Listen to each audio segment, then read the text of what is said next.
Congratulations on winning your third term. Does it sound weird? You're the second longest serving mayor in the history of Mississauga. Does that sound, what does that sound like? Yeah. That I think was true in my second term, though. Oh, true. Maybe even in my first term, because I think Martin Daub and Ron Searle only served 2 years each. Yeah, that's good. Okay, yeah, okay. All right, forget about that one. But congratulations.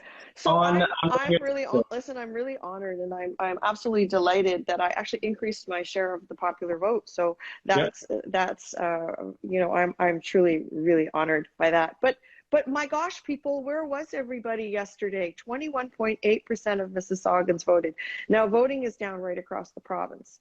I think it's averaging about 20, let's call it 25%. It's, you know, but it's if it's 1 in 4 across the province, it's 1 in 5 here. Yeah, I was just looking at numbers now. Oshawa is the lowest, 17%. Oshawa, that's crazy. Anyways. Toronto was 29% too. Yeah. So that's a real big dip for them as well. So I don't know if it's the Diwali impact, or like maybe it's just not a change election, because we know when people want to vote, they do. For, you know, if they want to vote you out of office, they certainly do. So I guess it wasn't a change election in most places, although there, you know, we have 11 new big city mayors of Ontario. 11. That's there were crazy. 11 races, right? So we saw in the GTA, of course, we saw in Vaughan that Stephen Del Duca was successful, right? And in Hamilton, Andrea Horwath was successful. So we have in Cambridge, there's a new mayor. Quite a few places. There's a new mayor. So London, Ontario. Nice. But let's talk about the positive here. You are third-term mayor, and you have quite. So this is the most multicultural, I think, council you guys have ever had. To be honest with you, I mean, like, yeah, it's like you have 3 new members that, you know, I think one's Black, one's Filipino, one's Indian, you know, and it's amazing. So yeah, it's like, tell us about why, you know, a multicultural council, you know, what does it mean to you? What does it mean to Mississauga? Because it means we're finally starting to reflect the demographic that is our community, our city. And that is an important change. Now, I understand we have some very long tenured councillors that did a really great job for their residents, like Councillor Pat Sato, of course, George Carlson. You know, these are people who are long serving, even Pat Mullen when she replaced Karen Rass. These are people who served a long time and did a great job, but you know, they reflected the demographic of about 30 years ago when they started. And we all know the power of incumbency and how difficult it is to replace an incumbent, especially one that's doing a really great job. And voter rates are so low. So now we are moving, it's shifting. And that's very exciting, very exciting. Yes, I had 3 of the new councillor-elects stop in at my election night party, and had the opportunity to, congratulate them in person. So yeah, we had Joe Horneck came out, Alvin Tedjo, who was a Filipino background, I think, and Martin Reed came as well. So yeah, I look forward to working with him. Like, he's a fit guy. He's a fitness guy. He is very fit. Yes, he'll keep me inspired and focused on training myself. And then, of course, Brad Butt won in Ward 11 as well. We spoke this morning. He had his own very active election night party. So I didn't get a chance to meet with him last night or speak to him last night, but we spoke this morning, and he's going to be a great member as well. Yeah, it's very exciting. Imagine a council of 12 and we have a 3rd turnover. That's crazy. So that's always good. So let's talk about what needs to be done in your 3rd term. Okay. I'm going to sound like a broken record here. Okay. Mississauga leaving Peel. Okay. All right. So what is the next step? Have you talked to Doug Ford? Is the ball moving? So it's just the morning after. I haven't talked to him yet. I will expect he will be phoning all the mayors. So I expect to hear from him. He's probably starting with all the new mayors, the mayor-elects.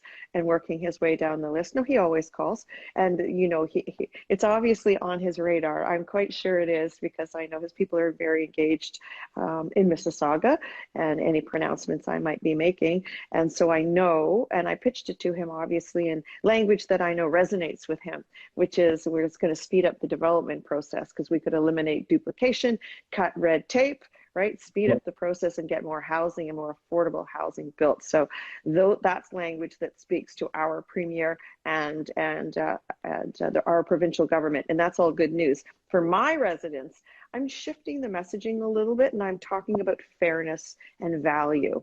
Because what I believe, and I think we all believe, is that our tax dollars were stretched already.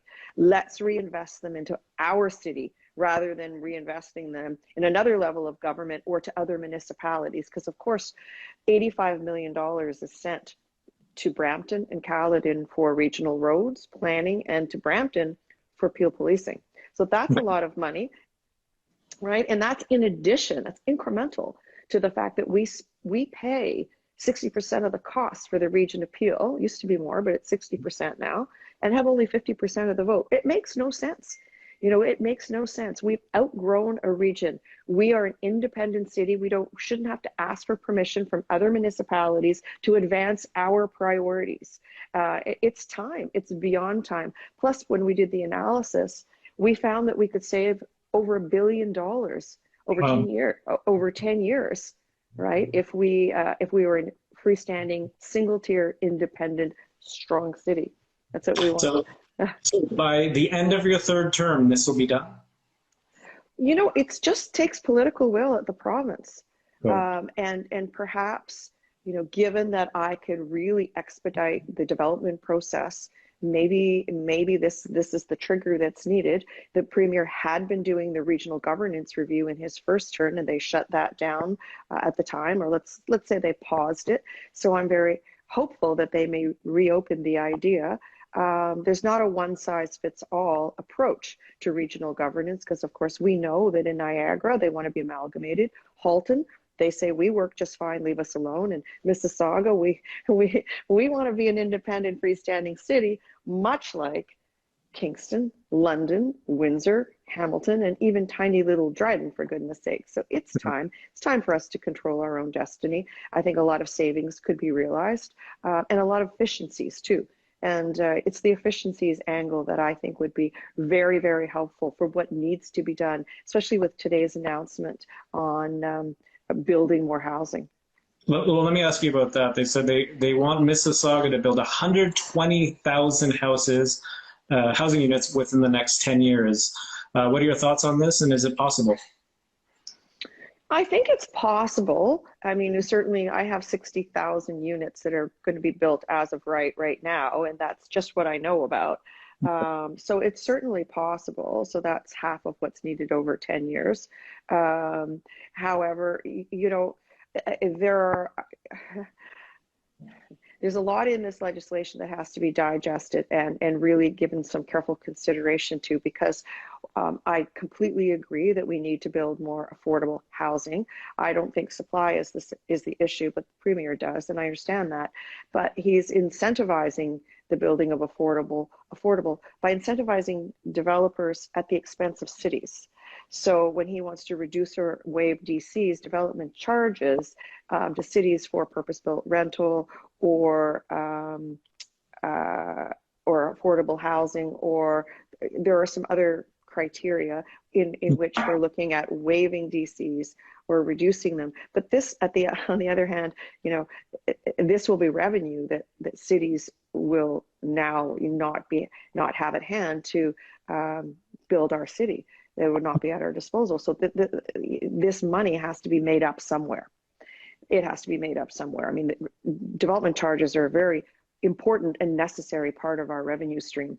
And if the premier wants to reduce them or eliminate them, and let's be honest, that might be reducing the cost to the developer, who's still going to benefit, because we all know that that won't change the price of the home that's being built, because the market determines the price. They just may their profit margins may go up. I don't know. I think their internal rates of return are pretty high. And this is being done at the expense of cities. So I'm very concerned about that. And I want to better understand on how we will make up that money. Will there be other revenue streams that will be available to cities? And I know they've spoken about the housing accelerator. Let's be honest, that's a federal program. It has a different purpose. Can we apply for the DC gap to the Housing Accelerator program? I'm not sure. This is all yet to be explained and laid out. So, perhaps they're considering granting us different revenue tools to make up the difference elsewhere. But I would support it so that we could get more affordable and purpose-built rental built, as long as I know that money will be made up elsewhere, somewhere else, somehow else. Because at the end of the day, I still have to build my city. I still have to pave roads. I have to maintain buildings and facilities, and I have to operate transit and build new fire stations. Right? Sure. So there's a lot to be done.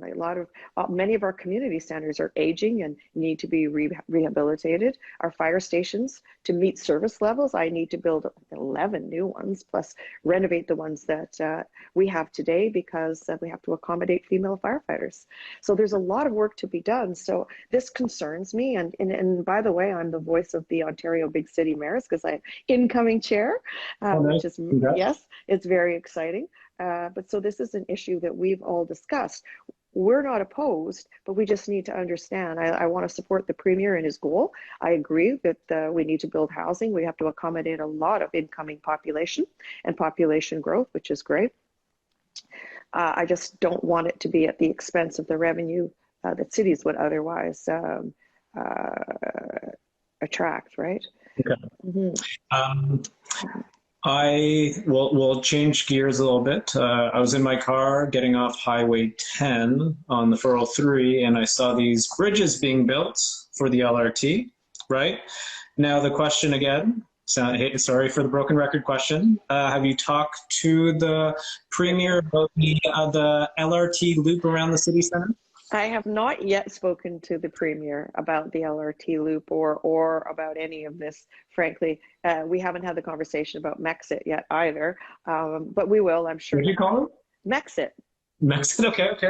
Mexit. Mississauga's exit. Oh, I thought you realized that's what we were calling it. Yeah, we're calling it, the plan is Mexit. Okay, got it. Mississauga's exit. And let me just pause there for a second. So we're going to discuss all these things, and the loop is vital, as you know. When you have over 56 towers coming into the downtown, and we gave parking considerations such that, you used to give 2 parking spaces per unit. Now it's at 0.6 or 0.7, depending. So we definitely sold those buildings to the development community, who sold them to their new tenants, to their purchasers, their clients, as having access to public transit, because we thought we were getting the loop. So these are very important conversations to be had, and we absolutely will. And just on the Mexit, I think during the pandemic, during the height of COVID, it was demonstrated to me very vividly why we needed to be a single tier independent city, because of course we share one public health officer with the region of Peel, with our colleagues in Caledon and Brampton, of course, Mississauga. And there was a time where our colleagues and friends to the north of us were driving case count numbers, but our numbers were not high. And we could have remained open if we had our own public health officer. And as I do, that on Winston Churchill and Dundas, those restaurateurs and those shops were watching their customers cross the street, cross Dundas, and go into Halton, because Oakville was green zone and they were open. And because of the case counts in the region of Peel, we stayed shuttered, but we shouldn't have. True. No, I'm sure if it was a referendum, I'm sure people would not disagree with you. So.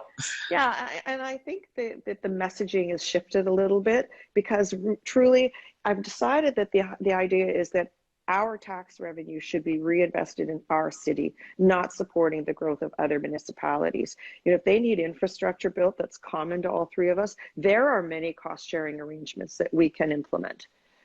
And that's easy to do. We cost share Peel Regional Police right now. Now, that formula isn't very advantageous to us either because it's assessment based rather than household based. And I would like that to change as well. I think we need more fairness for Mississauga taxpayers, and they need greater value for their dollar. I mean, they don't even get adequate say at the Region of Peel. We're only, 50% of the vote. We pay more than 60% of the costs.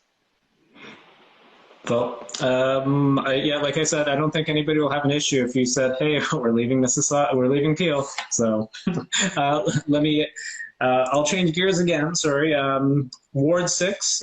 How important was it that Ward 6 turned out the way it did, with Ron Starr being voted out and Horneck being elected? I think what I'll say is that the voters decided. It was always in their hands. I know people felt that I had the power to somehow discipline Councillor Starr when the Integrity Commissioner's report was made public, and he was found that in all probabilities did vandalize the car of Councillor Karen Rass. But they, it was difficult for them to understand we didn't have any power, any authority to do anything other than accept the recommendation of the Integrity Commissioner, was the docking of the 60 days pay.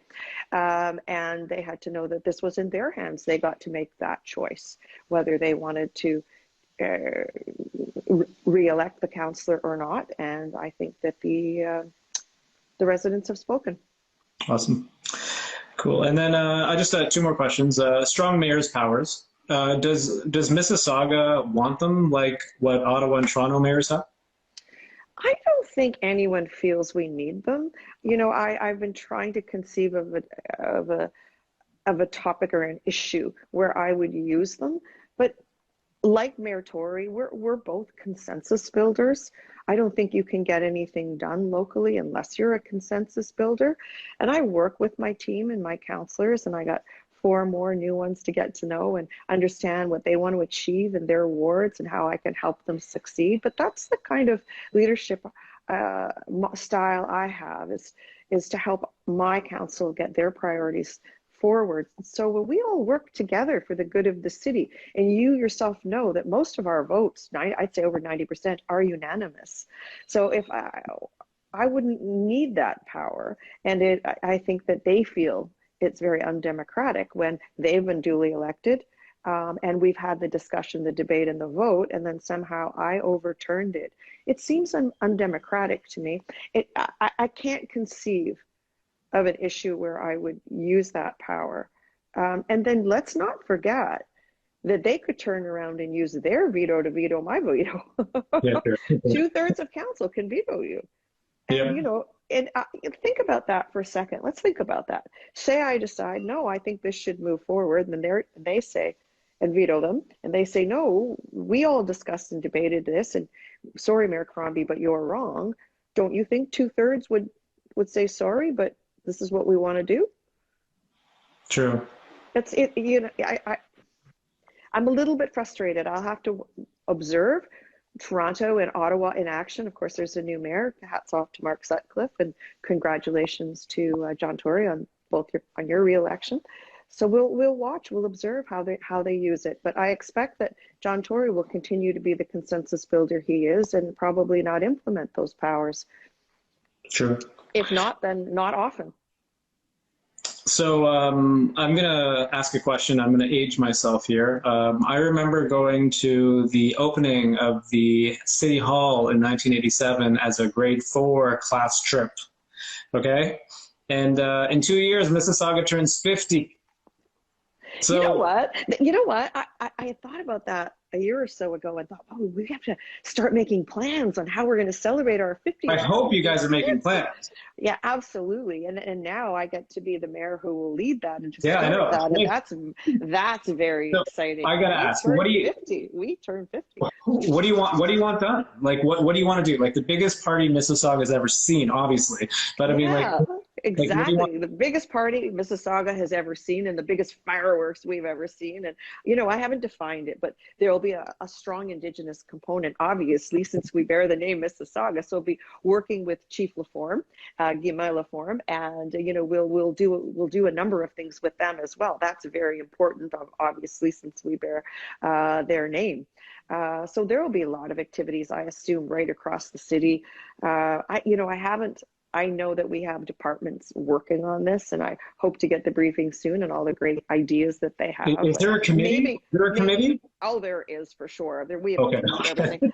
Maybe a stamp or $1 or something. You know, let's do something really neat.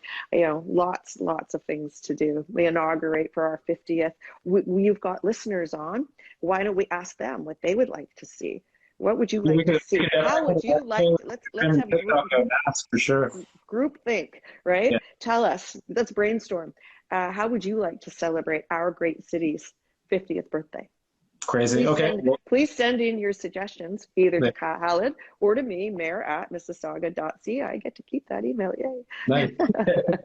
I'll end it with that. So I'm actually chatting with Gordon Krantz, Mayor Gordon Krantz. Yes. For the first time ever. Oh my goodness. Now he's the longest serving. He was the longest serving mayor last time. Yeah. He did another term, which he exceeded Hazel's. So he's been there more than 40 years. So he'll go into 44. He had a little bit of a battle, I think. Yeah, he did. Yeah. So he and Oakville as well had a little bit of a battle. So, but they've been reelected, and congratulations to both Gord and to Rob. And nice. we're gonna have great table discussions. Cool. Yeah, it's funny. I called the office to get an interview. You know who picked up? He did. He's like, Gordon here, and I'm like, oh, I didn't expect you. Hey, you want to go on Instagram Live? Yeah. Instagram Live. Full disclosure, I've done that too. If there's no one in the office or no one handy, I've done that too. Hi, Mayor Crombie's office. I want to speak to her. Well, you got her. What do you So there you go. So, well, Mayor, congratulations for being elected for the third term. Can I just say how humbled I am to not only be reelected and have the opportunity to continue to serve the people of Mississauga, but actually increased in popular vote too. So I'm very, very, very honored, and I will continue to work hard to earn your vote each day. Awesome. Mayor Crombie, congratulations. I'll catch you next month. Yes, thank you. Oh, sorry. Hey, December 1st will be the 10-year party. Calendar? December 1st. Is the? Sorry? I missed what it was. Oh, it's our Mississauga 10-year party. Oh, okay. Okay, I'll make sure it's in the calendar. I'll email you too, don't worry. Okay. Later.